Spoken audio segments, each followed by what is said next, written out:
C'est un nouvel invité de marque pour Ould Abdelaziz. Le président mauritanien accueille en personne son homologue français Emmanuel Macron, venu à l'occasion du 31e sommet des chefs d'État de l'Union africaine.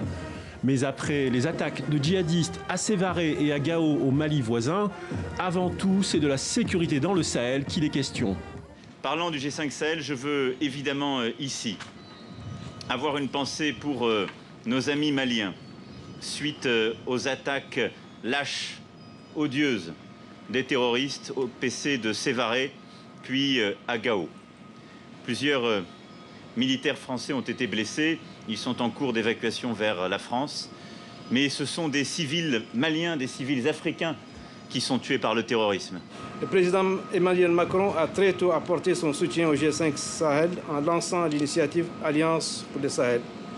La France a en outre déployer à nos côtés des efforts diplomatiques intenses pour permettre l'adoption par le Conseil de sécurité des Nations Unies des résolutions en faveur de la force conjointe du G5 Sahel.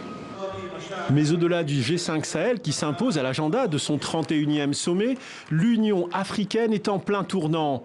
Intégration régionale et recherche de financement sont au menu après 6 mois de présidence rwandaise.